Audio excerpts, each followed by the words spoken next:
Bonjour et bienvenue dans cette vidéo. Donc c'est ma toute première vidéo, j'espère que vous serez indulgents. Voilà, donc pourquoi j'ai fait cette vidéo? Pour vous expliquer, pour partager avec vous en fait trois conseils, trois choses qui permettent de vendre sa maison ou son appartement 3 fois plus cher que la valeur, enfin 3 fois plus cher que ce qu'on a acheté. Voilà. Au moment où je fais cette vidéo, je suis sur le point de faire une vente à 150 000 € pour un bien que j'ai acheté 45 000 €, 50 000 € avec les frais d'agence. Alors mon tout premier conseil, et je crois que c'est le plus important, c'est de viser un bien à forte valeur ajoutable.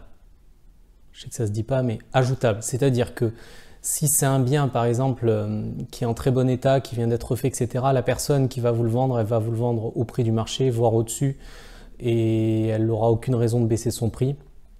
Alors que si c'est un bien qui est une ruine en fait, puis là le bien que je suis en train de vendre, au moment où je l'ai acheté, c'était vraiment une ruine.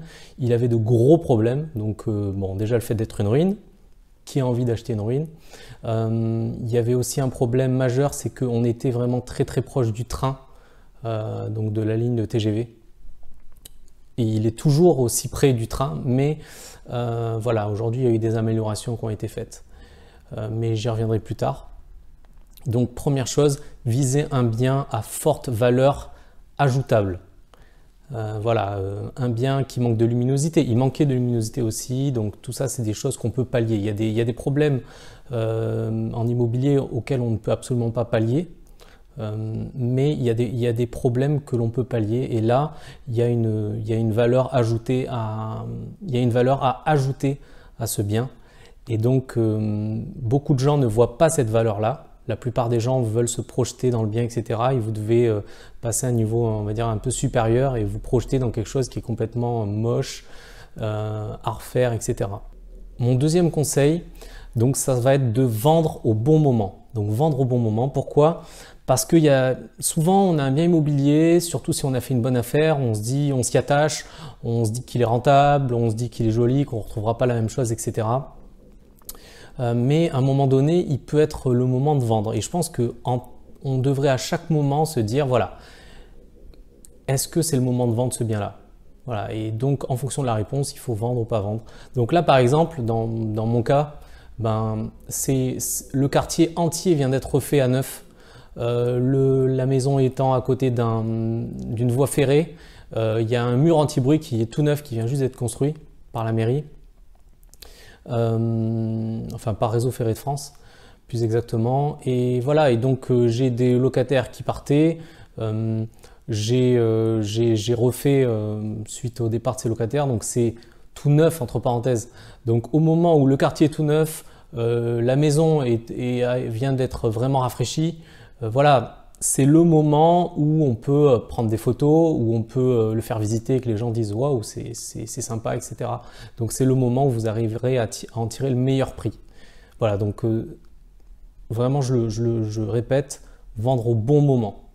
Le troisième conseil que je vais vous donner, c'est de regarder le prix du marché, bon, normalement vous devez déjà l'avoir un peu analysé avant.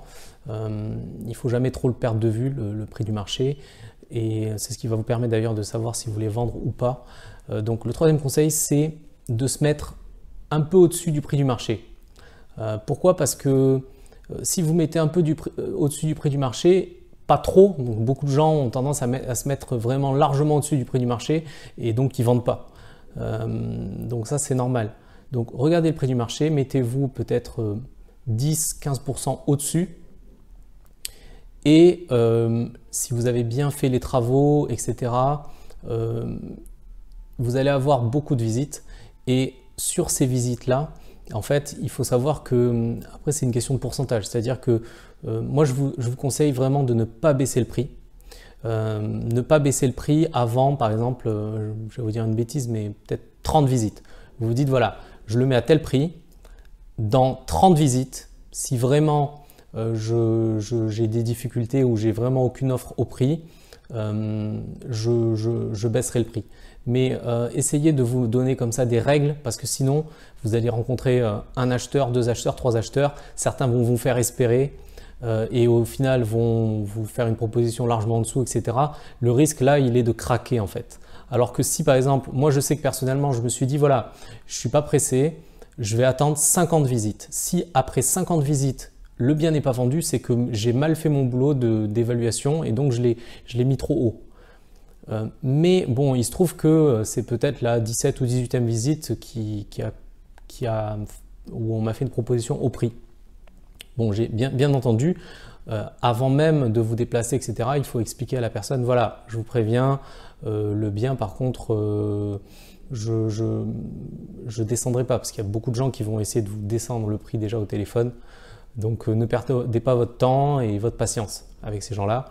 Expliquez-leur gentiment que voilà, vous êtes au prix du marché, que le bien est rénové, qu'il est bien rénové et que vous n'avez absolument aucun intérêt, aucune intention de baisser le prix. Donc comme ça, vous allez déjà épurer.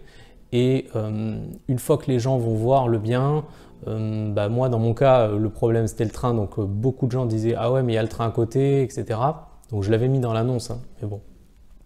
Il y a le train qui est vraiment trop proche, etc. Donc ils partaient. Ne soyez pas affectés par ça, parce que c'est ça qui va faire que vous allez vous dire non, je vends trop cher, je vais baisser le prix. Et généralement, vous allez baisser trop en fait. Maintenez ça. Voilà, c'est le troisième conseil que je voulais vous donner.